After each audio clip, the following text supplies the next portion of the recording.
Soundbite from the interview that Chuck Todd did with John Lewis. And listen to this one part of it, all right? Listen to this right here. I don't plan to attend inauguration. It will be the first one that I miss. He said it will be the first one that I miss. Apparently, Mr. Lewis has missed some in the past, because when you look at what the Washington Post wrote in January of 2001, it's clear that he didn't go. That was the January right after President Bush 43 won. And this is what the article said. Some members of the Black Caucus decided to boycott Inauguration Day. John Lewis, for instance, spent the day in his Atlanta district. He thought it would be hypocritical to attend Bush's swearing in because he doesn't believe Bush is the true elected president. Sound familiar? Well, I mean, here's the other thing about John Lewis that I think people are missing.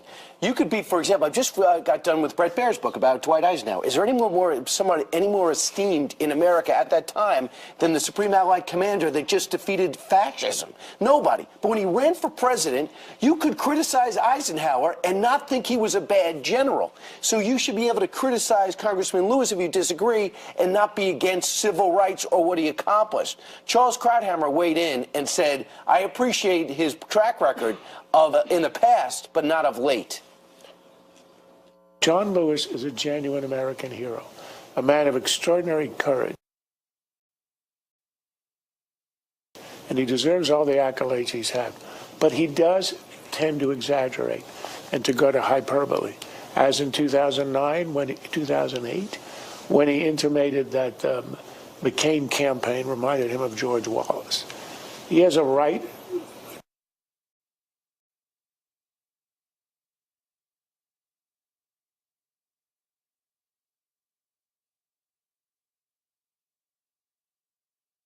but you should be cognizant of the moral weight he carries. But by the way, shouldn't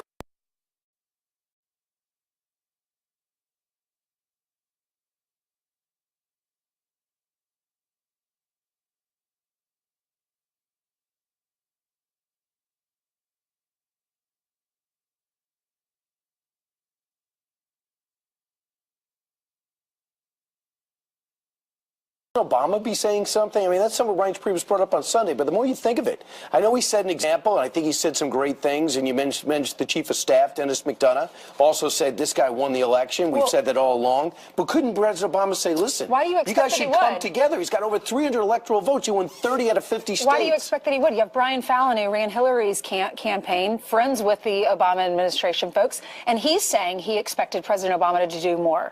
People are saying this country is divided more than ever. It's politics. It's setting up the Donald Trump next 4 years. They're trying to diminish him. Look, as we have detailed with this bouquet of sound bites, John Lewis, without a doubt, a historic figure, is a very politically leftist guy.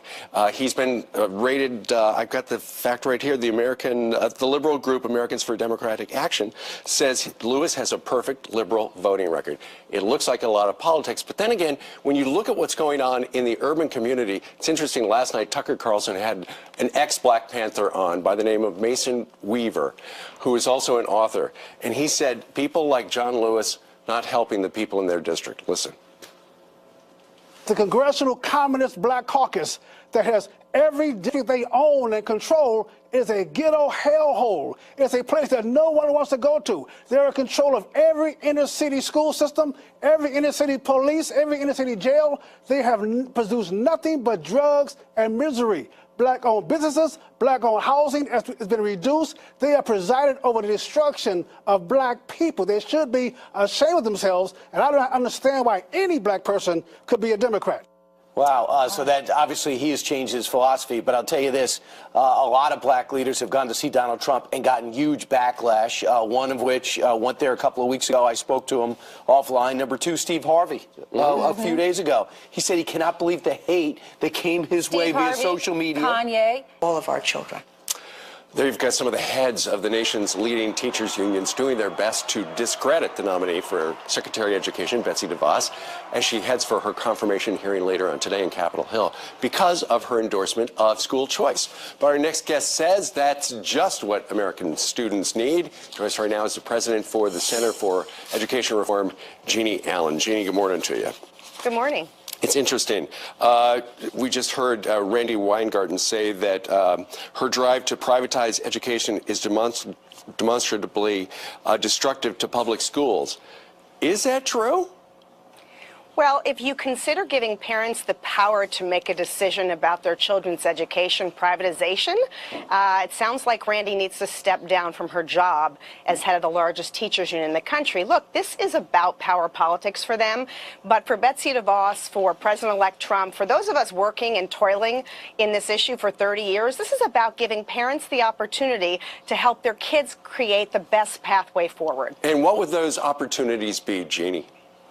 Well, day one, when she gets through this hearing today, that opportunity includes trying to put the president's vision of giving every child in America who doesn't have access to a great education that access not by creating more federal programs, but by devolving the power to the states and local authorities where it belongs. You know, choice in this country has been around since the 1990s. People who want to send us back to the 1950s don't recognize that more than half of our kids do not know how to read, write, spell, do math, and everything else at grade level, right? Sure. So school choice really is part of the equation. It really is about giving people the power to make sure that their kids are in the right fit. And the secretary can do a little bit of that. What she really can do is make sure that states and local communities give parents that power to make a decision about their kids. So it's not about breaking the unions. It's, you know, the union's still going to be there. It's about giving parents the choice. Okay, you like your public school? Great. Go to the public school. Otherwise, you got choice A, B, and C over here that you can think about. Look, the vast majority of Americans know that the education bureaucracy, as we like to call it, the blob, is way too big, that it gets in the way of kids being able to learn at every level, that the cookie-cutter model of the 1920s, 30s, 40s, 50s, and before doesn't work anymore. We're in an age of education technology. We can beam great things into classrooms at a moment's notice. We need to keep up and step up. We are losing our competitive edge. We've lost it largely to other comparable countries. And education is the key to economic prosperity. And the only way to get that and achieve